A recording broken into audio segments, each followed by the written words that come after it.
Hello વિદ્યાર્થીઓ, એનબીપીએસ એજ્યુકેશનમાં આપનું સ્વાગત છે. વિદ્યાર્થીઓ, તમે બધા ધોરણ 10 ની અંદર ખૂબ જ સરસ મજાની તૈયારી કરતા હશો. વિદ્યાર્થીઓ, પણ એની અંદર ખૂબ જ અગત્યની એવી વસ્તુ છે. ધોરણ 10 ની અંદર ગણિત વિષયની અંદર પ્રમેય નંબર 6.1 ચેપ્ટર નંબર 6 માં આવી રહ્યો છે અને એ પ્રમેયનું નામ છે સમપ્રમાણતાનો મૂળભૂત પ્રમેય. વિદ્યાર્થીઓ, અને એટલો બધો અગત્યનો પ્રમેય, લગભગ અત્યાર સુધી ઘણી બધી બોર્ડની પરીક્ષામાં પ્રમેય ખૂબ જ સરસ રીતે પૂછાયેલો છે. ઘણા બધા વિદ્યાર્થીઓ ખૂબ સારી રીતે લખેલો પણ છે. ઓકે, તો અત્યારે પણ તમે જેટલા વિદ્યાર્થીઓ મારી સાથે ભણી રહ્યા છો, બધા જ વિદ્યાર્થીઓને મારે ખૂબ જ સરસ રીતે આ સમપ્રમાણતાનો મૂળભૂત પ્રમેય મારે તમને ભણાવો છે. ઓકે, જેનું નામ છે થેલ્સના પ્રમેય તરીકે પણ આપણે એને ઓળખવામાં આવે છે. તો આ ખૂબ જ સરસ મજાનો પ્રમેય છે. બોર્ડની પરીક્ષાની અંદર 4 માર્કમાં મોટે ભાગે પૂછાતો હોય છે આ પ્રમેય.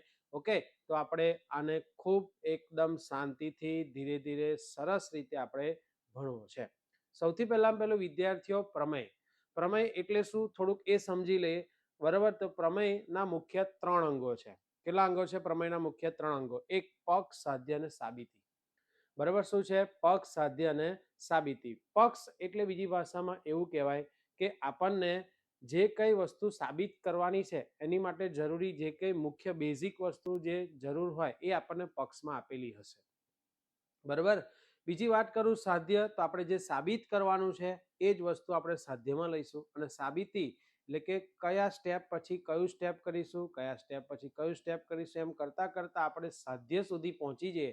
એ જે આખી સિસ્ટમ, રીત, એને આપણે ગણિતની ભાષામાં સાબિતી કહીશું. બરાબર, તો આ મુખ્ય પક્ષ, સાધ્ય અને સાબિતી એ પ્રમેયના 3 અંગો છે. પ્રમેય એને આપણે શરતી વિધાન તરીકે પણ ગણવું હોય તો ગણી શકીએ. શરતી વિધાન એટલે કે જો તો પ્રકારનું વિધાન. બરાબર, એટલે કે જો અને તોની વચ્ચે જે કંઈ લખેલું હોય એને આપણે પક્ષ કહીશું, અને તો પછીના વિધાનને આપણે શું કહીશું મારા ભાઈઓ બહેનો? સાધ્ય કહીશું. બરાબર છે, એટલે બધા જ વાક્યો કઈ જોતો પ્રકારના હોય એવું જરૂરી નથી પ્રમેયમાં. પણ તમે વાક્ય વાંચો એટલે તમને તરત ખ્યાલ આવે કે આટલું વિધાન એ મને કંઈક પક્ષ આપતું હોય ને એવું કહેવા માંગે છે, આટલું વિધાન એ મને સાધ્ય એટલે કે મારે જે સાબિત કરવાનું છે એ મને કહી રહ્યું હોય એવું તમને દેખાશે. વાક્ય રચના દરેકની અલગ અલગ હોઈ શકે છે. બરાબર, પણ આપણને અહીંયા આગળ પ્રમેયનું વિધાન જે વાંચો વિધાન, તો તમને ત્યાંથી જ તમને ખબર પડે કે આ પ્રમેય આપણે સાબિત કરવા માટે પક્ષ આને લઈશું, સાધ્ય આપણે આને લઈશું. રાઈટ, ક્લિયર છે? તો પ્રમેય 6.1 આવો સમપ્રમાણતાનો મૂળભૂત પ્રમેય, જેને આપણે થેલ્સના પ્રમેય તરીકે પણ ઓળખીએ છીએ. તો સૌથી પહેલું તો આપણે બોર્ડની પરીક્ષામાં કેટલી રીતે આ પ્રમેય પૂછાય એ શીખવો છે મારા ભાઈઓ બહેનો. ઓકે, તો સૌથી પહેલી મેં આગળ ડિસ્પ્લે પર 5 રીતો બતાવેલી છે બોર્ડની પરીક્ષામાં કેટલી રીતે પૂછાઈ શકે એના માટેની. બરાબર, તો 5 રીતોમાંની સૌથી પહેલી રીત એવું લખ્યું છે કે સમપ્રમાણતાના મૂળભૂત પ્રમેયનું વિધાન લખો અને સાબિત કરો. શું? સમપ્રમાણતાના મૂળભૂત પ્રમેયનું વિધાન લખો અને સાબિત કરો. સૌથી વધુ વખત જે રીતે પૂછાયો હોય તો એ આ રીત છે. પણ જ્યારે પરીક્ષામાં આ રીતે પ્રશ્ન પૂછાતો હોય તો ઘણા વિદ્યાર્થીઓ ઉત્સાહમાં આવી જાય છે અને એવું સમજે કે વાહ, મેં તૈયાર કર્યો છે ને એ જ પ્રમેય પૂછાઈ ગયો. પણ બહુ સરસ છે વિદ્યાર્થીઓ, બહુ સારું છે. મારી પણ ઈચ્છા છે કે તમે જે તૈયાર કરો એ બધું પરીક્ષામાં આવે અને બહુ સારી રીતે લખો. પણ ઘણી વખત આપણી સરળ ચૂક એ થઈ જાય છે, રકમ આપણે પૂરી વાંચતા નહીં હોતા, અધૂરી વાંચીએ છીએ. અહીંયા આગળ એવું લખેલું છે વિધાન લખવાની વાત થઈ છે. શું લખવાની વાત થઈ છે? વિધાન લખવાની વાત થઈ છે. એટલે ઘણા વિદ્યાર્થીઓ વિધાન નથી લખતા અને પક્ષ, સાધ્ય, સાબિતી જે એની પ્રોપર પ્રમેયની મેથડ છે એ રીતે લખીને આવે છે, પણ શું થાય? માર્ક પૂરા તમને મળે નહીં, અડધો કે 1 માર્ક કપાઈ જાય. તો ખાસ રકમને પૂરી વાંચવાની. કે અહીંયા આગળ એવું કહે છે કે સમપ્રમાણતાના મૂળભૂત પ્રમેયનું વિધાન લખવાનું અને પછી એ વિધાન લખ્યા પછી પક્ષ, સાધ્ય, સાબિતી એટલે કે સાબિતીના ફેઝમાં આગળ વધવાનું. હા, જો તમને એવો પ્રશ્ન થાય કે સાહેબ એ વિધાન કયું, તે હું તમને બતાવું વિધાન. બીજી વસ્તુ, જો તમને પ્રશ્નમાં જ વિધાન લખેલું આપ્યું હોય તો વિધાન લખવાની જરૂર નથી મારા ભાઈઓ બહેનો. શું કે છે? જો પ્રશ્નની અંદર જ તમને વિધાન લખેલું આપેલું હોય તો વિધાન લખવાની જરૂર નથી. તો ડાયરેક્ટ પક્ષ, સાધ્ય, સાબિતી ડન. જેમ કે આ નીચેની રીત છે એ વિધાન જ લખેલું છે. ખ્યાલ આવ્યો?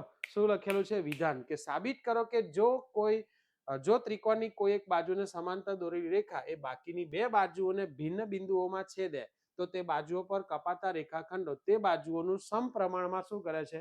વિભાજન કરે છે. બોલો ક્લિયર?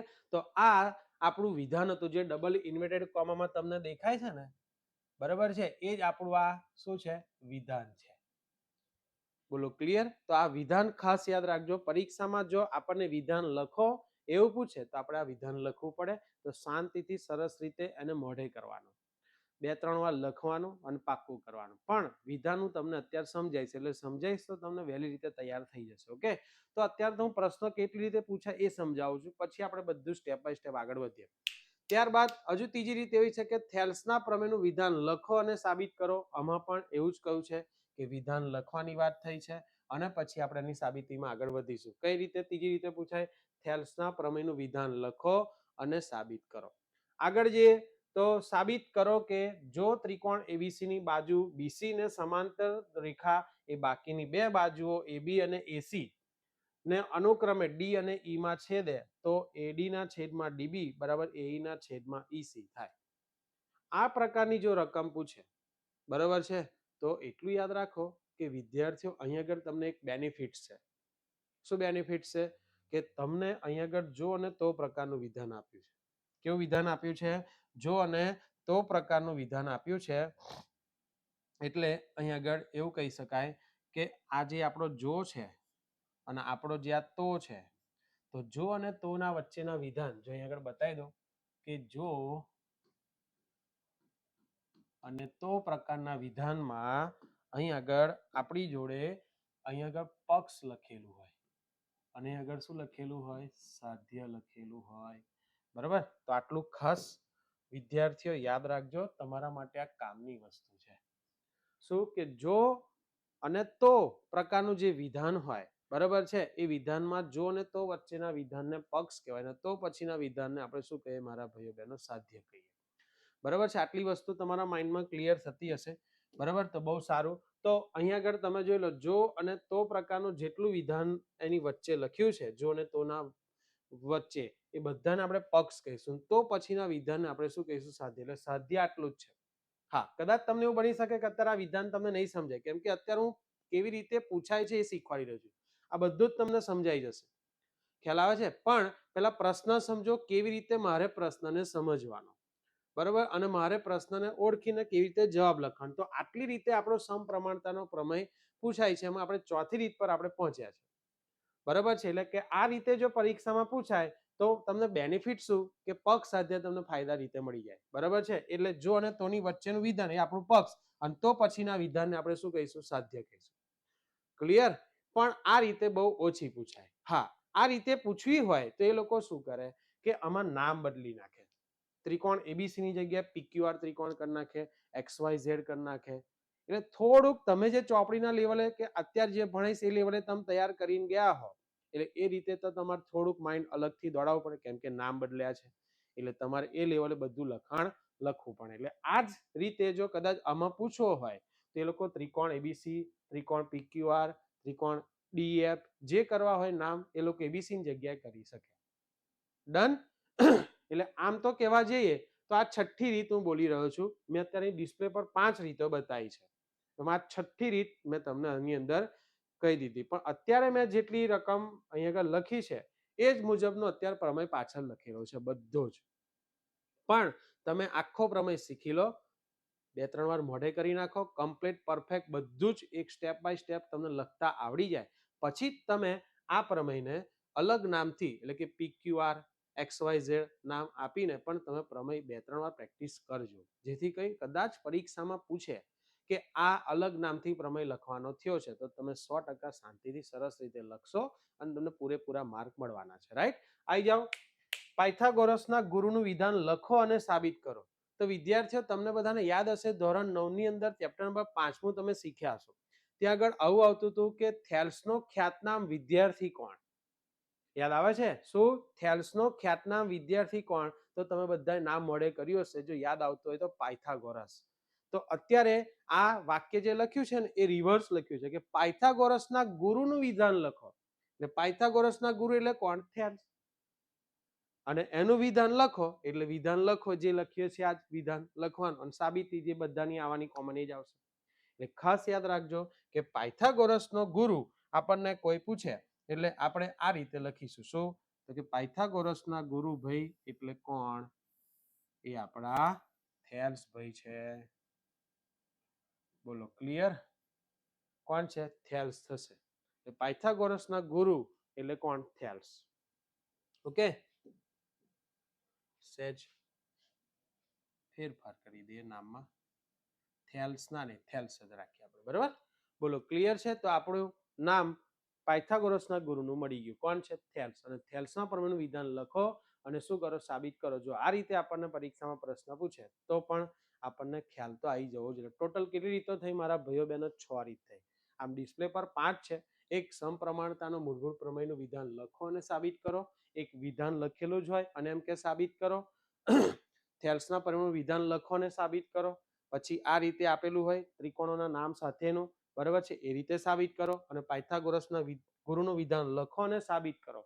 બરાબર? અને છઠ્ઠી રીત, આમાં એબીસી ની જગ્યાએ કોઈ પણ બીજો ત્રિકોણ કરી શકે, PQR XYZ વોટેવર. બરાબર? એના આધારે પણ આપણને છઠ્ઠી રીતે પ્રમેય પૂછો હોય તો પૂછી શકે છે. આટલી રીતે આપણો પ્રમેય પરીક્ષામાં પૂછાય. બોલો ક્લિયર છે? તો પૂછવાની સ્ટાઇલ પહેલી તો ઓળખી લીધી. આમાંથી કોઈ પણ રીતે પરીક્ષામાં પૂછશે વિદ્યાર્થીઓ તમને નહીં આવડે, નહીં સમજાય એવું નહીં બને. હવે આપણે ધીરે ધીરે બધી એક એક વસ્તુ ધ્યાનથી સમજવી છે. ઓકે, તો નેક્સ્ટ સૌથી પહેલું આપણે વિધાન જ જોઈશું. અને વિધાનને ધીરે ધીરે શાંતિથી સમજવું છે. અને જો વિધાન સમજી લીધું તો તમને વિધાન તૈયાર કરવામાં મુશ્કેલી થશે નહીં. તો જો ત્રિકોણની કોઈ એક બાજુને સમાંતર દોરેલી રેખા એ બાકીની બે બાજુઓનું ભિન્ન બિંદુઓમાં છેદે છે તો તે બાજુઓ પર કપાતા રેખાખંડો તે બાજુઓનું સમપ્રમાણમાં વિભાજન કરે છે. અત્યારે મેં આ વિધાન વાંચ્યું. હવે ધીરે ધીરે સ્ટેપ બાય સ્ટેપ સમજવાનો પ્રયત્ન કરીએ. જો ત્રિકોણની કોઈ એક બાજુને સમાંતર દોરેલી રેખા, તો પહેલું ત્રિકોણની કોઈ એક બાજુ, તો આપણે પહેલું ત્રિકોણ દોરવા પ્રયત્ન કરીએ. તો આપણો આ ત્રિકોણ છે મારા ભાઈઓ બહેનો. બરાબર છે? શું છે? આપણો આ ત્રિકોણ છે. ઓકે, હવે એવું કહે છે કે ત્રિકોણની કોઈ એક બાજુને સમાંતર દોરેલી રેખા. શું કહે છે? સમાંતર દોરેલી રેખા પણ કોઈ એક બાજુને. હવે આપણી જો 3 બાજુ છે, આ એક બાજુ, આ બીજી બાજુ, આ ત્રીજી બાજુ, રાઈટ? તો આ 3 બાજુમાંથી તમને જે બાજુ ગમે એ બાજુ તમે લઈ શકો. ફોર એક્ઝામ્પલ તરીકે અત્યારે મને એવું કે આ બાજુને સમાંતર રેખા મારે દોરવી છે. તો આ બાજુને સમાંતર રેખા દોરવી હોય ને તો આટલી રીતે દોરી શકાય. કેવી રીતે દોરી શકાય? તો કે એક આમ સમાંતર દોરાય અને એક આમ પણ સમાંતર દોરાય. સમાંતર રેખા એટલે બીજી ભાષામાં મારા ભાઈઓ બહેનો કે એવી બે રેખાઓ કે જેને અનંત સુધી લંબાવતા ક્યારે છેદે નહીં. ફોર એક્ઝામ્પલ તરીકે આ રીતે કે આ બેને આપણે સમાંતર રેખા કહી શકીએ કે જેને અનંત સુધી લંબાવ તો એ એકબીજાને પરસ્પર છેદતી જ ના હોય. બીજી ભાષામાં નામ એવું બોલાય કે પરસ્પર છેદે નહીં તેવી રેખાઓને આપણે સમાંતર રેખા એવું કહેવું હોય તો કહી શકાય. ધોરણ 9માં આપણે આ નોંધ વ્યવસ્થિત શીખેલા છે. અથવા ટેમ્પરરી ખાલી તમને સમજાવું. બોલો ક્લિયર? તો આને સમાંતર રેખા કહેવાય. કેવી રેખા કહેવાય? સમાંતર રેખા. તો આ જે એક બાજુ પસંદ કરી એને સમાંતર રેખા આમ પણ હોઈ શકે અને આને સમાંતર રેખા આમ પણ હોઈ શકે. ડન? આગળ વધીએ. જો હું આ બાજુને પસંદ કરું તો આ બાજુને પસંદ થાય તો મારી સમાંતર રેખા આમ પણ હોઈ શકે અને મારી સમાંતર રેખા આમ પણ હોઈ શકે. બોલો, બેમાંથી કોઈ એક આપણે લેવાની થશે. તો અત્યારે એની જે રજૂઆત કરી છે વિધાનની અંદર એ રજૂઆત મુજબ આપણે નક્કી કરીએ તો હું કઈ સમાંતર રેખાની રાખું. તો વાંચો ફરી એકવાર. જો ત્રિકોણની કોઈ એક બાજુને સમાંતર દોરેલી રેખા, તો આ ત્રિકોણની કોઈ એક બાજુને સમાંતર દોરેલી રેખા કાં તો આમ હોય કાં તો આમ હોય, પણ કઈ લેવાની? તો આગળ વાંચો. એ રેખા બાકીની બે બાજુઓને ભિન્ન બિંદુઓમાં છેદે. તો તમે શાંતિથી જો, આ રેખા છે બરોબર, એ આને સમાંતર છે પણ બાકીની બે બાજુ એટલે આ કહેવાય. હા, તો એને આ રેખા છેદે છે? ના. પણ મેં આ રેખાને સમાંતર આ રેખા દોરી, રાઈટ? તો શાંતિથી વિચારો કે આ બાકીની બે બાજુઓને તો છેદે છે એટલે મારા માટે અત્યારે આ લેવાશે નહીં. તો લેવી હોય તો કઈ લેવાશે? આ લેવાશે. બોલો, ડન થઈ ગયું? ખબર પડી ગઈ? તો મારા માટે અત્યારે આટલું જે સમજ્યો એ પક્ષ કહેવાય. શું કહેવાય? પક્ષ. તમારે જોવું હોય તો તમે જોઈ લો કે જો અને તો વચ્ચેનું વિધાન હતું. આ કોના વચ્ચેનું વિધાન હતું? જો અને તો વચ્ચેનું આ મારું શું હતું? વિધાન હતું. બોલો ક્લિયર? તો આ જો અને તો વચ્ચેના વિધાનને મારા માટે શું કહેવાય? પક્ષ કહેવાય. શું કહેવાય પક્ષ. આટલું જે આકૃતિમાં સમજવાનો આપણે પ્રયત્ન કર્યો એ આપણે પક્ષનો સમજવાનો પ્રયત્ન કર્યો. બરાબર. તો ફરી એક વખત સમજી લે કે જો ત્રિકોણની કોઈ એક બાજુને સમાંતર દોરેલી રેખા, જો આ ત્રિકોણ દેખાય છે એની કોઈ એક બાજુ છે એને સમાંતર દોરેલી રેખા છે અને રેખા એવી પસંદ કરી કે બાકીની બે બાજુઓ એટલે કે આ રેખા આપણે લીધેલી એની બાકીની સિવાયની બે બાજુ આ કહેવાય, એને પરસ્પર શું કરે છેદે છે. ડન. તો એ છેદે તો હવે કરે શું? બરાબર છે. એ એટલે કે તો પછીનું વિધાન તો તે એટલે કોણ? ફરી જો ત્રિકોણની કોઈ એક બાજુને સમાંતર દોરેલી રેખા એ બાકીની બે બાજુને ભિન્ન બિંદુમાં છેદે તો આ રેખા આ જે છેદે છે એ રેખા એ બાજુઓ પર કપાતા, જે બાજુઓ દેખાય છે આ બાજુઓ પર કપાતા શું કહે છે? બાજુઓ પર કપાતા રેખાખંડો એટલે કે આ જે દેખાય છે બાજુ એના દ્વારા કપાતા રેખાખંડો, એક આ રેખાખંડ, એક આ રેખાખંડ, એક આ રેખાખંડ, એક આ રેખાખંડ, એમ આ બાજુ પર આપણને બે રેખાખંડ કપાયેલા મળ્યા અને આ બાજુ પર આપણને બે રેખાખંડ કપાઈ ગયેલા મળ્યા. એ બાજુઓનું સમપ્રમાણમાં વિભાજન કરે એટલે કે ભાગાકાર કરો તો સરખો ભાગાકાર થાય. ક્લિયર? એટલે ફોર એક્ઝામ્પલ તરીકે અત્યારે હું નામ આપવાનું શરૂ કરું તો આ એ, આ બી, બરાબર છે.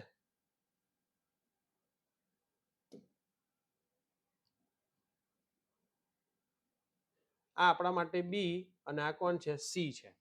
બરાબર છે. અને અહીં આગળ હું નામ આપી દઉં ડી અને અહીં નામ આપી દઉં ઈ. તો હવે તમે શાંતિથી વિચારો તો એ રેખાખંડો કે એક એડી રેખાખંડ, એક બીડી રેખાખંડ, એક એ રેખાખંડ, એક ઈસી રેખાખંડ. તો એ સમપ્રમાણમાં વિભાજન કરે. સમપ્રમાણ એટલે કે સરખા રેશિયામાં, હરખા પ્રમાણમાં શું કરે છે? વિભાજન કરે છે. એટલે આ ભાગ્યા આ કરો, એડી ના છેદમાં ડીબી કરો અને એટલો જ જવાબ કોનો આવે? તો કે એઈ ના છેદમાં ઈસી નો આવે. તો જોઈ લો તમે સાધ્ય કે એડી ના છેદમાં ડીબી દેખાય છે, એડી ના છેદમાં ડીબી બરાબર કોણ? એઈ ના છેદમાં ઈસી. તો એઈ ના છેદમાં ઈસી. આ આપણું સાધ્ય સમજી લીધું. આ પક્ષ પૂરું, અસાધ્ય પૂરું. પક્ષ અને સાધ્ય લખવાના વિદ્યાર્થી તમને કઈક માર્ક મળે. બરાબર છે. હવે પક્ષ સાધ્ય ની અંદર આ જે લખ્યું છે એ બધું હવે જે બોલી ગયો એ જ વર્ણન છે. તો જોઈ લો પક્ષમાં શું લખ્યું તો કે ત્રિકોણ એબીસી. બોલો આપણે ત્રિકોણ એબીસી લીધો. હા. તો ત્રિકોણ એબીસી ની બાજુ કઈ પસંદ કરી? આપણે બીસી પસંદ કરી હતી. અને બીસી ને સમાંતર રેખા, તો બોલો બીસી ને સમાંતર રેખા છે. હા. અને એ રેખાનું નામ આપણે કેવી રીતે પાડ્યું? તો કે બાકીની બે બાજુઓને એટલે કે એબી ને અને કોણ? એસી ને અનુક્રમે કયા કયા બિંદુમાં છેદે છે? તો કે એબી ને અનુક્રમે ડી એટલે અહીંયા ડી અને આ એસી ને ઈ એટલે અહીંયા આગળ ઈ છેદે છે. એટલે કે એબી ને ડી માં અને એસી ને ઈ માં છેદે છે. આ આપણું પક્ષ સમજી દીધું. ફરી ત્રિકોણ એબીસી ની બાજુ, બીસી ને સમાંતર રેખા આપણે જ્યાં ડીઈ દોરી એ, તો આપણે નામ આપ્યા એબી ને ડી માં છેદે છે, એસી ને ઈ માં છેદે છે. બોલો ક્લિયર? અહીંયા સુધી આપણું આ પક્ષ અને સાધ્ય આપણે સરસ સમજીયું. ફરી એકવાર સાધ્ય સમજાવી દઉં કે જે આ રેખાખંડો કપાય છે આ સમાંતર રેખા જે દોરી એના દ્વારા, તો એ સમાંતર રેખા દોરી દ્વારા જે રેખાખંડો કપાય એનો ગુણોત્તર કેવો થાય છે? સરખો થાય. એટલે કે એડી ના છેદમાં ડીબી બરાબર એઈ ના છેદમાં ઈસી. બોલો ક્લિયર છે? તો અહીં આગળ આપણી આ વસ્તુ શું થાય છે? સમજવા માટેની પક્ષ સાધ્યની વસ્તુ પૂરી થાય. જો આ પક્ષ સાધ્ય વિધાન સાથે જો મસ્ત ના સમજ્યા તો આખો પ્રમેય સાબિતીમાં ગૂંચળું થયા કરે કે મારે રિયલમાં ખરેખર સાબિત શું કરવાનું છે? મારે સાબિત શું કરવાનું છે? મારે આ સાબિત કરવાનું છે. શું સાબિત કરવાનું છે? કે એડીના છેદમાં ડીબી બરાબર એના છેદમાં જો ઈસી થઈ જાય એ મારું સાધ્ય સાબિત થઈ ગયું કહેવાય. તો આ સાબિત કરવા માટેની શું પ્રોસેસ?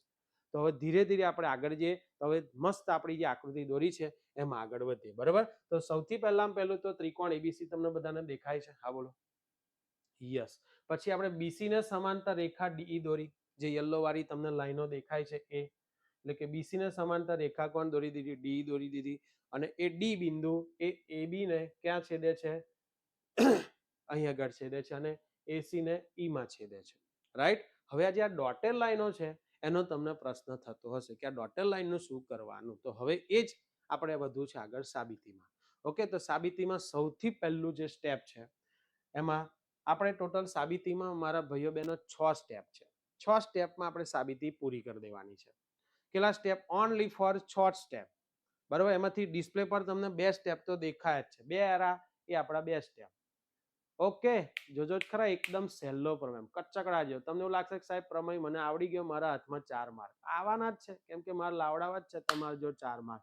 એટલે હું શીખવાડીશ જ, એવી રીતે ટ્રાય કરીશ કે જેમ કરીને તમને સારામાં સારો પ્રમેય આવડી જાય. ઓકે, તો આપણે વિધાન મસ્ત સમજ્યા, પગ સરસ સમજ્યા, સાધ્ય સમજી લીધું. હવે મારે ધીરે ધીરે જવું છે સાબિતી પર. માત્ર ને માત્ર 6 સ્ટેપ, એમાંથી 2 સ્ટેપ અત્યારે ડિસ્પ્લે પર જુઓ, એકદમ સહેલા સ્ટેપ. બીઈ અને સીડી દોર્યા, અને ઈએન ને લંબ એબી અને ડીએમ ને લંબ એસી દોર્યા. બરાબર છે? તો જો સૌથી પહેલું આપણે બી ને અહીંયા આગળ ડોટેડ લાઈન થી જોડી દીધું, જોઈ લો. ત્યારબાદ સીડી ને આપણે અહીંથી ડોટેડ લાઈન થી જોડી દીધો, રાઈટ. અને ત્યારબાદ ઈએન ને લંબ એબી, આ ઈએન ને લંબ આખો જે આ એબી દેખાય છે, આખો એબી એટલે ઈએન ને લંબ આખો એબી. પણ એક વાત તમને કહું, આ એબી ને તો લંબ છે, પણ એઈ ને પણ લંબ કહેવાય, આ સોરી એડી ને પણ લંબ કહેવાય. ક્લિયર? એટલે લંબ આ જે ઈએન છે એ એડી નો પણ કહેવાય અને આખા એબી નો પણ કહેવાય. તેવી જ રીતે આ ડીએમ ને લંબ એસી દોર્યો, જો અહીંથી આ ડીએમ દેખાય, ડીએમ, તો ડીએમ ને લંબ કોણ છે? આ એસી પણ છે, અને આ એઈ પણ લેવો હોય તો લઈ શકાય છે. બોલો ડન. હવે તમને એવો પ્રશ્ન થશે કે આ કલર અલગ અલગ કર્યા, બસ એમ જ રીઝન આખું મસ્ત સમજવાનું છે. ઓકે, તો એકમાં બ્લુ ડોટેડ લાઈન છે, એકમાં બરાબર છે પિંક ડોટેડ લાઈન છે. તો આપણે ધ્યાનથી ધીરે ધીરે મસ્ત સમજવાનો પ્રયત્ન કરીશું. તો આટલી પહેલી જરૂરિયાત હતી સાબિતી કરવા માટે, તો આપણે એટલાને જોડી દીધું પહેલું. બરાબર છે? તો આવી જાઓ. સૌથી પહેલું સૂત્ર લખ્યું બીજા સ્ટેપમાં કે ત્રિકોણનું ક્ષેત્રફળ બરાબર 1/2 પાયો ગુણ્યા વેધ. તો આ બે સ્ટેપ એકદમ તમને એવું લાગશે કે સાહેબ એકદમ સહેલા છે. બરાબર છે? તો જો શું કર્યું, અહીંથી આમ જોડી દીધું અને પાછા આમ નીકળી ગયા, રાઈટ. યાદ રાખજો, શું આમ આમ યાદ રહેશે, શું આમ આમ. આપણે જોડવા માટેની સ્ટાઇલ ખાલી યાદ રાખવા માટે કે બીઈ ને જોડીને પછી ઈએન લંબ દોર્યો અને સીડી ને જોડીને ડીએમ લંબ દોરી દીધો. હા, પણ વિદ્યાર્થી મિત્રો મારે તમને સહેજ એ પણ વાત કરવી છે. આપણને ટેવ પડી ગઈ હોય, શું ટેવ પડી ગઈ હોય કે આ અત્યારે મેં એ બી સી અને આમ તમે ડી અને ઈ લખી નાખ્યા, રાઈટ. જ્યારે તમે આમ જોડો છો, પછી આમ દોરો છો, પછી અહીંથી આમ જોડો છો, આમ જોડો છો, પછી આપણને ટેવ શું હોય, એમએન લખી નાખવાની ટેવ. ખ્યાલ આવે છે? હવે તમે ફિગરમાં એમએન લખ્યું અને જે વિદ્યાર્થી ગોખીન ગયો હોય પ્રમેય, તો હવે અહીં મેચ કરો જો, અને અહીંયા મેચ કરો. આ એમ ની જગ્યાએ શું લખાયો છે, એન, અને એન ની જગ્યાએ શું લખાયો છે, એમ. ખરેખર આપણે બધું લખણ આ રીતે લખ્યું છે, પણ ફિગર તમે આ દોરીને આવ્યા છો એટલે ખોટું પડશે. બીજી વસ્તુ, ઘણા વિદ્યાર્થી આગળ 90 નો ખૂણો નહીં દેખાડતા. આ જે 90 નો ખૂણો દેખાડવાનો હોય એ ના દેખાડે, જે મેં દેખાડ્યો છે. એટલે અડધો માર્ક ત્યાં આગળ કદાચ કાપી શકવાની સંભાવના ખરી, જો કાપવો હોય તો. કેમ કે આપણે વેધ દોર્યો છે એ 90 ના ખૂણાના દ્વારા દર્શાવવો તો પડે જ, આપણે 100% દર્શાવવો પડે. એટલે ખાસ આ બે બાબતો યાદ રાખજો. ઘણા વિદ્યાર્થીઓ એમએન લખી નાખે છે, બરાબર, એટલે આકૃતિની અંદર જ તમારા માર્ક અડધો એવો કાપી લે. પણ આપણો કપાવો જ ના જોઈએ, એકદમ તાકીને જોવાનું કે અહીં આગળ મારે એટલું ધ્યાનથી જોવું છે, મારો એક માર્ક શું કોઈ બી અડધોય ના કાપી શકે એવું મારે લખાણ લખવું છે. બોલો ક્લિયર? તો આ ખાસ યાદ રાખજો. આ જે ભૂલ બતાડી બે, એક એમએન જે સિક્વન્સમાં છે એ જ સિક્વન્સ અહીં રકમમાં આકૃતિમાં દોરી છે એવી રીતે દોરજો. અને 90 નો ખૂણો પણ ખાસ દેખાડવાનું ભૂલતા નહીં. ઓકે, તો આગળ વધો. અહીં આગળ આપણા બે સ્ટેપ પૂરા થયા. ફરી એક વખત બંને સ્ટેપ બતાવી દઉં કે આપણે બીઈ ને દોર્યો આમ, અને ત્યારબાદ સીડી ને આમ દોર્યો, અને પછી ઈએન ને લંબ એબી, આ ઈએન ને લંબ આખો એબી અને એડી નો પણ લંબ કહેવાય, અને આ ડીએમ ને લંબ એસી, એટલે કે આ ડીએમ ને લંબ એસી અને એ નો પણ શું કહેવાય, લંબ લેવો હોય તો લઈ શકાય છે. બોલો ડન. તો આ આપણા સાબિતીના બે સ્ટેપ પૂરા થયા. ત્રિકોણનું ક્ષેત્રફળ 1/2 પાયો ગુણ્યા વેધ. હવે આપણે ધીરે ધીરે સાબિત કરવું છે, પણ હું તમને કહી દઉં કેવી રીતે સાબિત કરવું. હવે પછીના મારા જે 3 સ્ટેપ આવશે એ સ્ટેપમાં 3માં શું આવશે, તો કે સૌથી પહેલું હું આ સાબિત કરવા પ્રયત્ન કરીશ. શું સાબિત કરવા પ્રયત્ન કરીશ? આ સાબિત કરવા પ્રયત્ન કરીશ. આ ખાલી આટલા ભાગને, બરાબર છે, કોણ આટલો જે ભાગ છે એટલા ભાગને આપણે સાબિત કરવા પ્રયત્ન કરીશું. ક્લિયર? જેને આપણે પરિણામ નંબર શું આપવું છે, 1 આપવું છે. ત્યારબાદ મારે સાબિત શું કરવું છે? મારે આને સાબિત કરવું છે કે અને એને પરિણામ નંબર મારે શું આપવું છે? 2 આપવું છે. બોલો ક્લિયર? ખ્યાલ આવે છે? એટલે કે આ અને આ જે બંને આપણે વારાફરતી સાબિત કરવાના છે. હવે તમને ધીરે ધીરે કલર દેખાશે કે અહીંયા જે લીટી ડોટેડ દેખાય છે એના મુજબનો આ કલર, એવી પેલી બાજુ ગુલાબી એ રીતે આના મુજબનો, બધું જ તમે જોશો એટલે તમને આખો પ્રમેય કમ્પ્લીટ સમજાઈ જવાનો છે ગેરંટી સાથે. ઓકે, તો હવે આપણી જોડે જે વચ્ચે વાળો છે, અહીંયા આગળ યલો દેખાડું છું, કામની વસ્તુ છે. અને હવે આ તમને જે દેખાય છે ઓનલી યલો બરાબર, તો એને આપણે પરિણામ નંબર 3 થી સાબિત કરવાનું છે. તો આ 1, 2 ને 3 આપણે મસ્ત મજાના જો સાબિત થઈ જાય તો આપણા 3 સ્ટેપ છે. આ આપણું પહેલું સ્ટેપ, જે ત્રીજું હવે આવશે, પછી આ ચોથું અને પાંચમું સ્ટેપ. પાંચમા સ્ટેપે પહોંચી જશે એટલે છઠ્ઠા સ્ટેપે સીધું આખું સ્વાધ્યાય આવી જશે. ક્લિયર? પાક્કું? પહેલું સ્ટેપ આપણે ડોટર લાઈન દોરી લંબ બતાવે એની વાત હતી. બીજું સ્ટેપ ત્રિકોણનું ક્ષેત્રફળ 1/2 પાયો ગુણ્યા વેધ એની વાત હતી. અને ત્રીજું સ્ટેપ એટલે કે આ બ્લુ વાળો જે દેખાય છે આકૃતિમાંથી એટલી વસ્તુ લઈને એને સાબિત કરી નાખીશું. બરાબર છે? પછી આ પિંક વાળી વસ્તુ છે એને આપણે આકૃતિમાંથી લઈને એટલું સાબિત કરી દઈશું. અને વચ્ચે જે બરાબર યલો દેખાય છે એને પણ આપણે સાબિત કરીશું, જૂના કોન્સેપ્ટને યાદ કરીને પણ.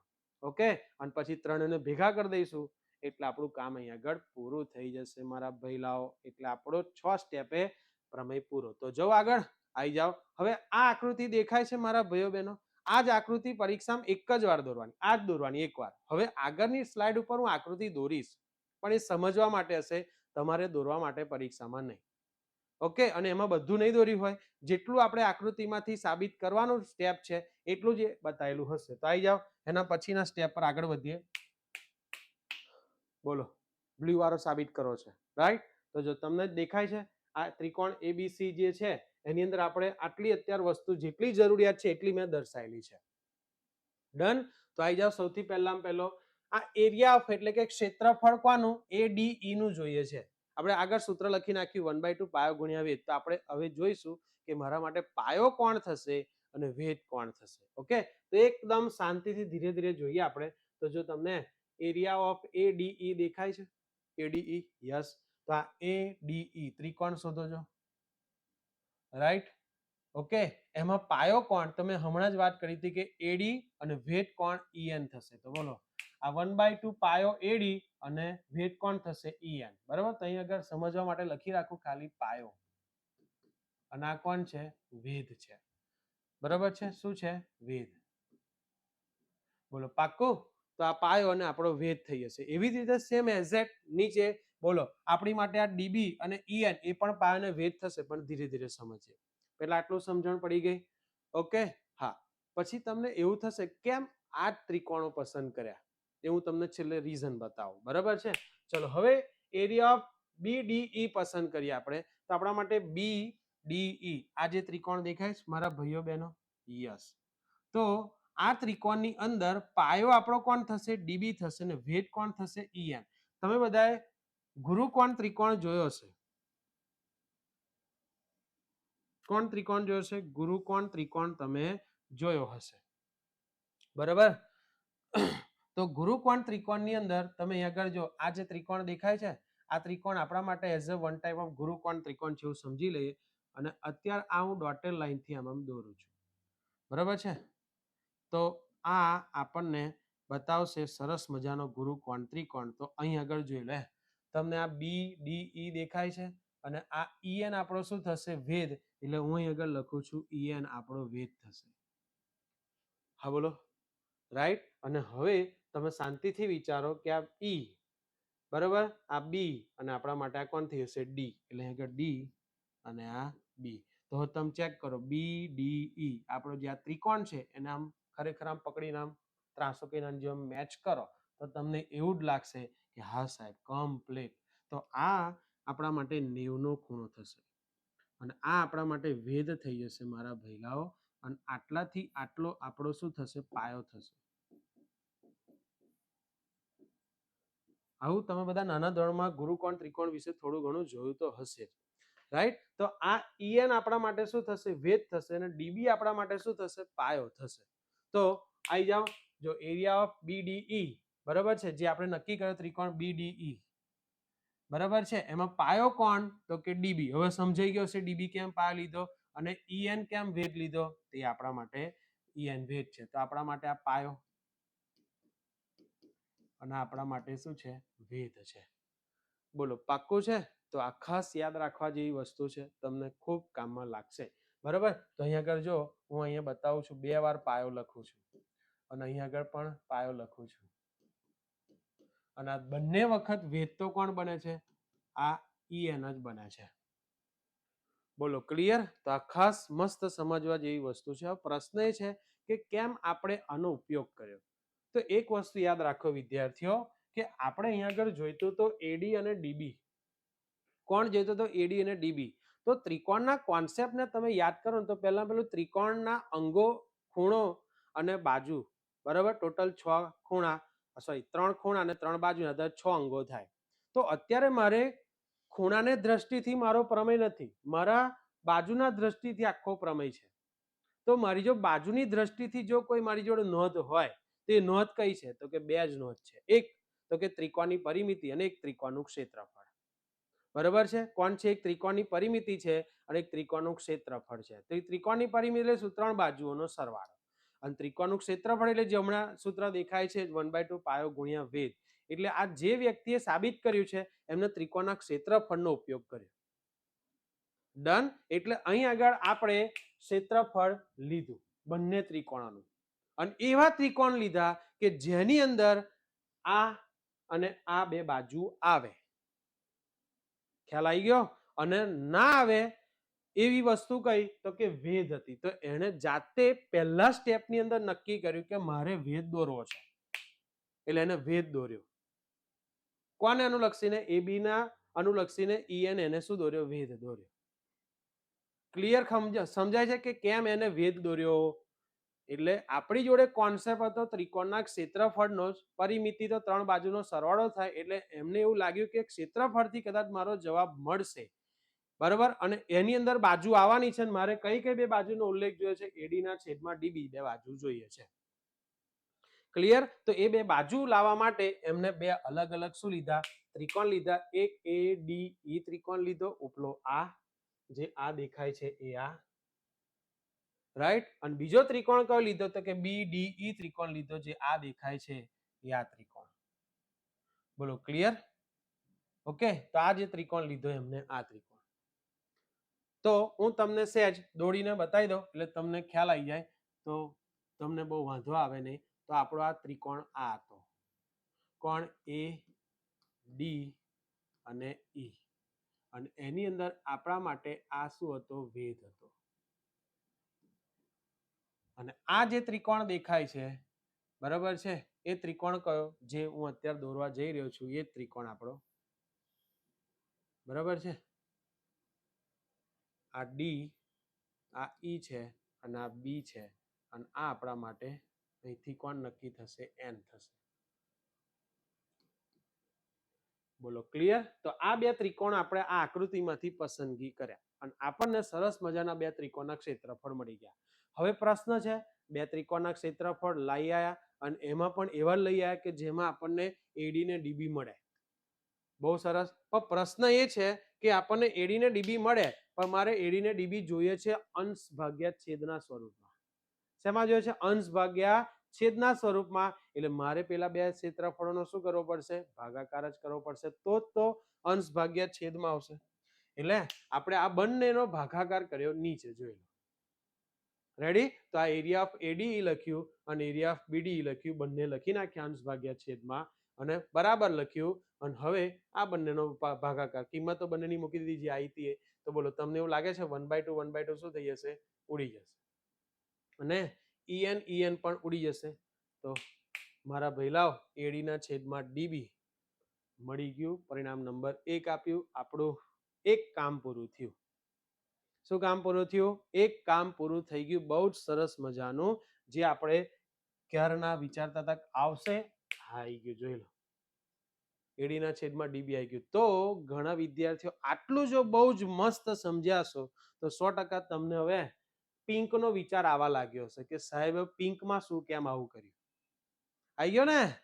આવો જ જોઈએ. ના આવે તો સમજો કે તમે બરોબર સમજતા નથી, ધ્યાન બરોબર આપતા નથી. બાકી તમને 100% આવી જતા. એ ના છેદમાં ઈસી મારે લાવો હોય તો મારે એ બાજુ જોઈએ છે ને ઈસી બાજુ જોઈએ છે. એ બાજુ આવતો એવો ત્રિકોણ કયો તો કે એડીઈ, અને ઈસી બાજુ આવતી હોય એવો ત્રિકોણ કયો લઈ લઈશું તો કે ડીઈસી. અને આ બે ત્રિકોણની પ્રોસેસ હમણાં જે આપણે બ્લુ વાળામાં કરી એવી જ પિંક વાળામાં કરીશું. એટલે આપણી જોડે બીજું સમીકરણ પણ એક્ઝેક્ટ હાજર થઈ જવાનું છે. બોલો રેડી? તો આવી જાઓ, આપણે એ પણ લાવવાનો ટ્રાય કરીએ. જોઈ લો, હમ સાથ સાથ હૈ. દેખો, એરિયા ઓફ એડી એટલે કે કોણ? ક્ષેત્રફળ એડી નું જોઈએ છે. તો મારા માટે આટલો શું થશે? પાયો થશે. અને આટલો શું થશે? વેધ થશે. રાઈટ? તો અહીં લખું છું કોણ? આ પાયો અને આપણો કોણ છે? વેધ છે. તો હું ત્રિકોણ દોરવાનો ટ્રાય કરું જેથી કરીને તમને સમજાય. આ એ ડી ઈ, આગલામાં આ જ ત્રિકોણ હતો, યાદ કરો. દોર્યો તો મેં આજ, પણ વેધ મેં તે વખતે ઈ માંથી દોર્યો તો, પણ આ વખત વેધ હું શેમાંથી દોરીશ? ડી માંથી દોરીશ. ઓકે, તો આ મેં ડી માંથી વેધ દોર્યો. જોરો ભાઈ લાવો. હા કે ના? આ હું જે બોલ્યો ને કે બંને ત્રિકોણ તો સેમ જ છે, એ બહુ મોટું કામ કરવાનું છે હમણાં આપણી જોડે. જોજો હા, આપણે બતાવો. પણ અત્યારે આપણે આ સાબિત કરી દઈએ, પછી ધીરે ધીરે બધું. ચલો, તો સૌથી પહેલા પેલું તમારો જો પાયો કોણ છે? એ છે. બરાબર છે ને? વેધ કોણ છે? તો કે ડીએમ છે. તો અહીં આગળ લખી નાખું આપણા માટે આ પાયો કોણ છે? આપણો પાયો. અને આ આપણો કોણ થઈ જશે? વેધ થઈ જશે. બોલો ડન? તો બહુ સરસ મજાનું. તો આ જા પાયો ને વેધ આપણને મળી ગયો. હવે આપણું એક કામ પતી ગયું. બીજા ત્રિકોણની વાત કરીએ. બીજો ત્રિકોણ એટલે કોણ? ડીઈસી છે. ડીઈસી જે આ ત્રિકોણ આપણા માટે છે એ આ ત્રિકોણ ડીઈસી. રાઈટ? તો એ ત્રિકોણને હું અત્યારે અહીં દોરવાનો ટ્રાય કરું છું. તો તમે જોજો, આ કોણ છે? આ ડી, આ ઈ અને આ સી. અને આમ ડીએમ વેધ જાય છે. બરાબર છે? હા કે ના? ઓકે, તો આપણા માટે આ વેધ થઈ જશે. અને આ આપણો શું થઈ જશે? પાયો. હમણાં આગળ ગુરુકોણ ત્રિકોણ દોરીને દેખાડું, એવો પણ અહીંયા ફરી દોરીને દેખાડું એટલે તમને વધારે આઈડિયા આવી જશે. બરાબર છે? તો આ આપણે ડોટેડ લાઈન દ્વારા વેધ દોરવાનો શું કર્યો? પ્રયત્ન કર્યો. બરાબર છે? તો જોઈ લો, આ 90 નો ખૂણો, આ કોણ થશે? ડીએમ થશે. હા બોલો. અને ઈ અને આ સી. ઓલા ત્રિકોણ થઈ ગયો ડીઈસી. જો તો ડીઈસી ત્રિકોણ થઈ ગયો, પણ એનો વેધ એટલે કોણ? ડીએમ. અને પાયો એટલે કોણ? ઈસી. આપણો જે આ ઈસી છે પાયો. તો હું અત્યારે લખું છું કોણ? આ વેધ. બંને ત્રિકોણનું પૂરું થવા જઈ રહ્યું છે. આ પાયો અને આ પણ પાયો જ છે. બોલો પાક્કો કે નહીં પાક્કો? તો એ પણ લખી નાખું છું વેધ અને આ આપણા માટે પાયો. ખ્યાલ આવે છે? તો હવે ધ્યાનથી જો કે ત્રિકોણ ડીઈસી જે દેખાય છે એનો પાયો કોણ? ઈસી. અને વેધ કોણ? ડીએમ. ગુરુકોણ ત્રિકોણો બહારની સાઈડ આવે. બરાબર છે? તો ત્રિકોણ ડીઈસી નો જે ક્ષેત્રફળ એરિયા 1/2 પાયો, અને પાયો કહીશું ઈસી, અને વેધ ડીએમ થશે. બોલો ક્લિયર? તો આપણા માટે સરસ રીતે જે આ બે ફિગરોમાંથી આપણે જે બે ત્રિકોણ લીધા એને આપણે સરસ મજાના શું કરી દીધા? અલગ જોઈ લીધા. અને એને સીધી રીતે પણ આપણે પાયો ને વેધ જોવાનો પ્રયત્ન કર્યો. હવે ફરી પાછું આપણે વાત થઈ હતી કે એમ આ બે ત્રિકોણ લીધા, તો એની અંદર આપણને એઈ અને ઈસી મળે છે એટલા માટે, અને આપણે બે ત્રિકોણ લેવાનો પસંદગીનો હેતુ આટલો જ હતો. બીજું, હવે મારે આ એઈ ના છેદમાં ઈસી જે આપણું સાધ્ય હતું, જોઈ લો. શું? એઈ ના છેદમાં ઈસી આપણું શું હતું? સાધ્ય હતું. એની અંદર ઉપર ને નીચે અંશ ભાગ્યા છેદમાં જ. તો હમણાંની જેમ આપણે બે ત્રિકોણના ક્ષેત્રફળનો શું કરવો પડશે? ભાગાકાર કરવો પડશે. તો આવી જાઓ. તો બોલો, આ ક્ષેત્રફળ ભાગ્યા આ ક્ષેત્રફળ બંને લખી નાખ્યા ત્રિકોણના ક્ષેત્રફળ. તો બંનેની જે કિંમતો આવી તે ઉપર નીચે મૂકી દીધી. તો જોઈ લો 1/2 શું થઈ જશે? મારા ભાઈઓ બહેનો ઉડી જશે. ડીએમ પણ શું થઈ જશે? ઉડી જશે. તો વધ્યું શું? એઈ ના છેદમાં ઈસી, એઈ ના છેદમાં ઈસી વધ્યા છે અને એને આપણે પરિણામ નંબર શું આપી દીધું? 2 આપી દીધું છે. બોલો ક્લિયર? બહુ જ જોરદાર પ્રમેય છે વિદ્યાર્થીઓ, 100% તમે તૈયાર કરીને જો પરીક્ષામાં બહુ જ કામમાં લાગશે અને પૂછાશે. અને જો તમે બહુ જ સરસ રીતે લખીને આયા તો બહુ જ મજા આવશે. અને હું તમને કહી દઉં, અહીંયા જે રીતે લખ્યો છે ને પ્રમેય એ જ રીતે તમે લખીને આયા, કોઈ તમારો અડધો માર્ક નહીં કાપે, એટલો પરફેક્ટ પ્રમેય લખેલો છે. બરાબર? કમ્પ્લીટ મુદ્દાસર, ચોપડીની જ ભાષા છે, ચોપડી નથી હોય અંદર કશું, હા વ્યવસ્થિત લખાણ લખેલું છે અંદર, એટલો ફેર કર્યો છે. બાકી બધો જ કોન્સેપ્ટ મેં મારો ઘરનો કોઈ અંદર ઉમેરેલો છે નહીં, બધો જ કોન્સેપ્ટ ચોપડીનો લીધેલો છે. તમે શાંતિથી બેફિકર લખીને આવજો, તમને પૂરેપૂરા માર્ક મળવાના છે.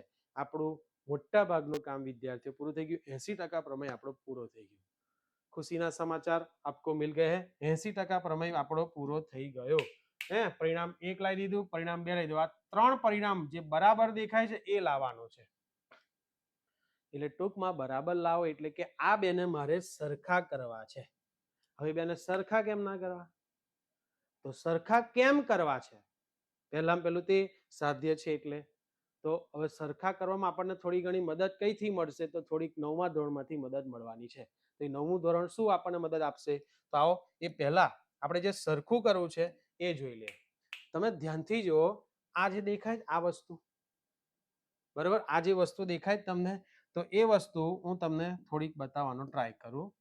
જોજો, આ તમે જો આપણું પરિણામ નંબર 1 છે, એનો અંશ ચેક કરો, એરિયા ઓફ એડીઈ, રાઈટ? કોણ છે? Area of ADE. અને આ બાજુ ચેક કરો, એરિયા ઓફ એડીઈ, બંનેનો અંશ સેમ છે. આટલું ક્લિયર થઈ ગયું? ઓકે. અને હવે તમે બંનેનો છેદ ચેક કરો કે એરિયા ઓફ બીડીઈ, અને આમાં છેદ ચેક કરો, એરિયા ઓફ ડીઈસી. એટલે અંશ સરખા છે, છેદ બંનેના અલગ અલગ છે. ઓકે. અને મારો ટાર્ગેટ શું છે? તો કે આ જે દેખાય છે આ, બરાબર છે, એને બરાબર મારે આ કરવું છે. એટલે કે એડી ના છેદમાં ડીબી બરાબર જે પાછળ છે ને, કોણ? એ ના છેદમાં ઈસી કરવું છે. તો હવે મારું આ બે હરખું કરવા માટે નડતર રૂપ કોણ છે? તો કે બંનેના છેદ નડે છે. કોણ નડે છે? બંનેના છેદ. જોઈ લો, અલગ અલગ છે કે નહીં? જોઈ લો, અંશ તો સેમ છે, જો એડીઈ એડીઈ, પણ છેદ જોઈ લો, ડીઈસી બીડીઈ. તો મારો ટાર્ગેટ હવે પછીનો એવો હશે કે જો હું આ ક્ષેત્રફળોના જે છેદ છે ત્રિકોણોના, એને હું સરખા કરી નાખું તો 100% મારો પ્રમેય જે સાબિત કરવાનો છે આવી જ જવાનો છે. તો હવે મારો ટાર્ગેટ રહેશે કોણ?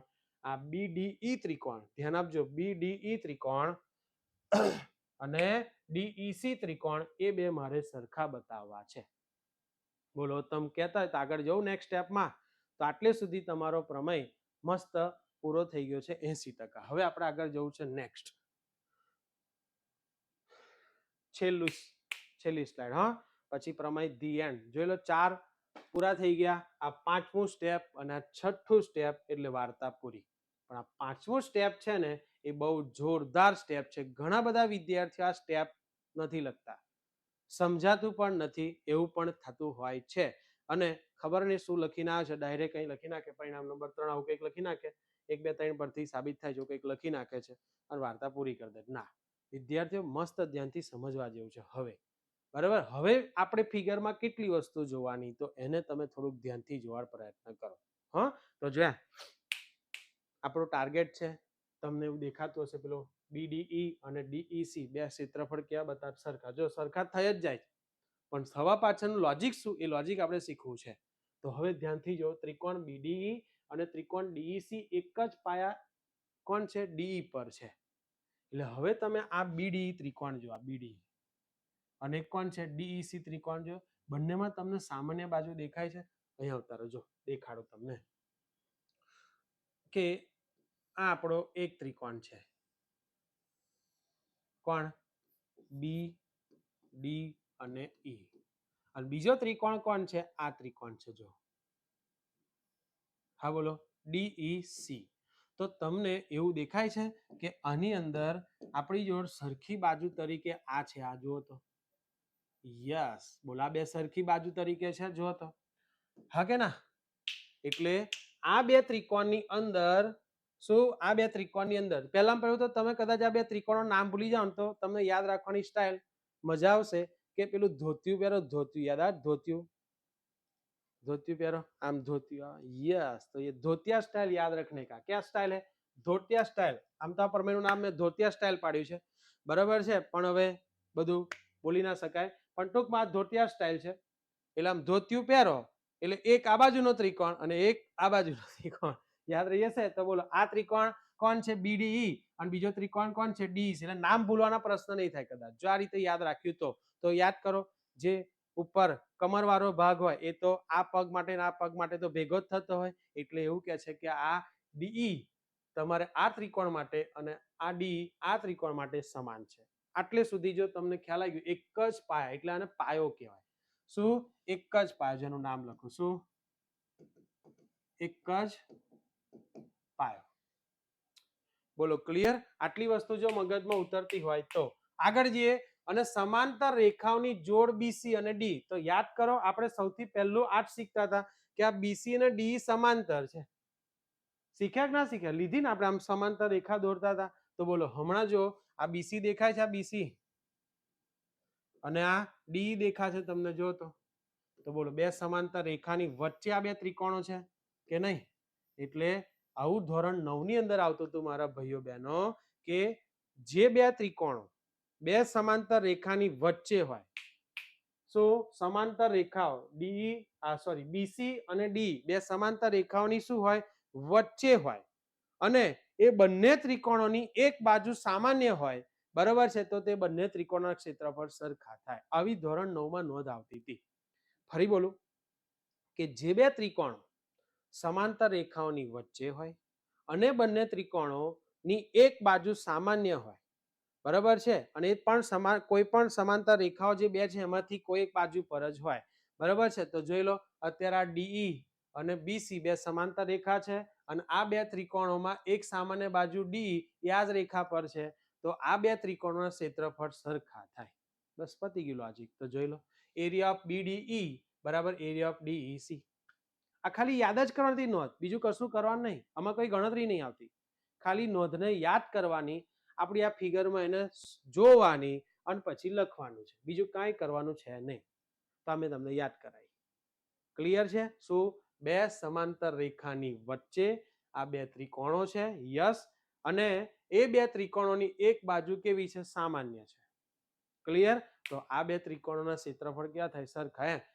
Area of BDE, area of BDE બરાબર એરિયા ઓફ DEC. તો DEC. બોલો પાક્કું છે? તો અહીં આગળ આપણો આ બે ક્ષેત્રફળો જે સરખા કરવા હતા એ થઈ ગયા. તો હવે અહીંયા આવતા રહો. જો અંશ તો છેદ સરખો જ હતો. શું અંશ આપણા માટે ADE સરખો હતો. તો હવે તમે ચેક કરો એરિયા ઓફ BDE અને એરિયા ઓફ DEC એ પણ હવે સરખા થઈ ગયા પરિણામ નંબર 3 માં. તો હવે મારા માટે વિચાર કરો, જો આ અને આ સરખું હોય એટલે બીજી ભાષામાં ડાબી બાજુ બોલાય. શું બોલાય? ડાબી બાજુનું પરિણામ 1 માં અને પરિણામ 2 માં સરખું હોય તો પરિણામ 1 ની જમણી બાજુ એ જ પરિણામ 2 ની જમણી બાજુને શું થશે? સમાન થશે. ક્લિયર? એટલે અહીં આગળ આપણે એવું 100% લખી શકીએ કે પરિણામ 1 ની શું ડાબી બાજુ, પરિણામ 2 ની ડાબી બાજુ સરખી થઈ ગઈ એટલે પરિણામ 3 પરથી થઈએ એટલે બંનેની પરિણામ 1 અને 2 ની જમણી બાજુ એ કેવી થશે? સરખી થશે. એટલે કે AD ના છેદમાં DB બરાબર AE ના છેદમાં EC. બોલો પાક્કું? તો આ રીતે આપણો આખો પ્રમેય શું થાય છે? સાબિત થાય છે. બોલો કન્ફર્મ? તો અહીંયા આગળ જોઈ લો, ફરી તમને આ બે ત્રિકોણો દેખાડ દો. AD અને BC ની બે સમાંતર રેખાઓની વચ્ચે છે અને એક ત્રિકોણ જે તમારો છે એ કયો ત્રિકોણ છે? આપણો આ ત્રિકોણ છે. જો બતાવી દો આ ત્રિકોણ. બોલો રેડી? આ ત્રિકોણ દેખાય છે આપણો? આ ત્રિકોણ આપણને એક મળી ગયો. અને બીજો ત્રિકોણ આપણો કયો? આ ત્રિકોણ. કયો? તો કે આ ત્રિકોણ.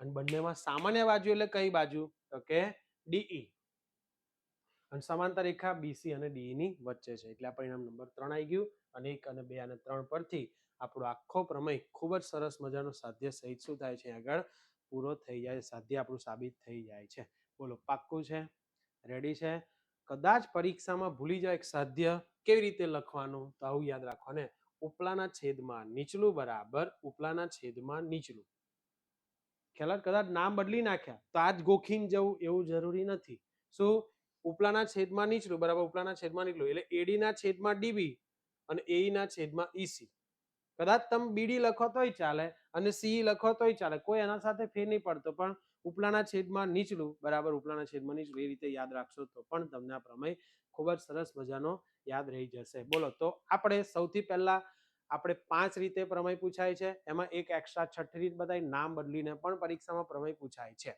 બરાબર ખાસ એમાં એટલી વસ્તુ યાદ રાખવાની વિધાન લખો એવું કહ્યું હોય તો વિધાન લખવું પડે એ વિધાન આપણે હમણાં દેખાડ્યું ત્યારબાદ એ વિધાન લખ્યા પછી પક્ષ સાધ્ય અને સાબિતીની અંદર આપણે એક્ઝેક્ટ 6 મુદ્દાએ આપણો પ્રમેય શું થાય છે સાબિત થાય છે 2 અહીં આગળ દેખાય છે આગળ બીજા 4 મુદ્દા જતા રહ્યા રાઈટ અને આકૃતિ પરીક્ષામાં જે પહેલી સ્લાઇડમાં જે હતી એ જ દોરવાની રહેશે બાકી બધા સ્લાઇડમાં તો સમજવા માટે જેટલી જરૂરિયાત હતી એટલી આપણે આકૃતિઓ દોરી છે તો આ ડન તમારો પ્રમેય થાય છે તો ઓકે તો તમને આશા રાખું છું કે તમને બધાને પ્રમેય ખૂબ જ સરસ મજાનો સમજાઈ ગયો હશે તો ખાસ પરીક્ષામાં એકદમ શાંતિથી આ વિડીયો ફરી ધ્યાનથી જોજો અને સમજતા તમે તમારા ચોપડામાં લખતા જજો વિધાન લખજો પક્ષ લખજો સાધ્ય લખજો સાબિતી લખજો એના પહેલા પ્રશ્નો કેવી રીતે પૂછાય છે એ લખીને સમજવાનો પ્રયત્ન કરજો કમસે કમ 4 થી 5 વાર પ્રમેયને રિપીટ કરજો અને શરૂઆતમાં ભલે થોડોક સમય વાર લાગે પણ ધીરે ધીરે સમય એનો ઓછો થાય એવો તમારો ટ્રાય હોવો જોઈએ પછી શરૂઆતમાંથી જ તમે 1-2 વાર કર્યો ને પછી તમે મૂકી દો ને પછી ડાયરેક્ટ પરીક્ષામાં જોઈ લેશો એવું નહીં કેમ કે નહીં તો પરીક્ષામાં લખતા વાર લાગે યાદ થતા વાર લાગે ને એટલા માટે પણ તમે થોડીક વાર ફ્રીક્વન્ટલી જો એને રિપીટેશન આપી દીધું તો બહુ જ ઓછા સમયમાં 4 થી 5 મિનિટની અંદર તમારો પ્રમેય ખૂબ જ સારામાં સારા અક્ષરે પરફેક્ટ બધી જ વસ્તુ લખેલી મળી જશે તમને પૂરેપૂરા માર્ક પણ મળશે ઓકે તો હું આશા રાખું છું તમને બધાને ખૂબ જ સરસ પ્રમેય સમજાયો બધાને મારા ભાવથી જય સ્વામિનારાયણ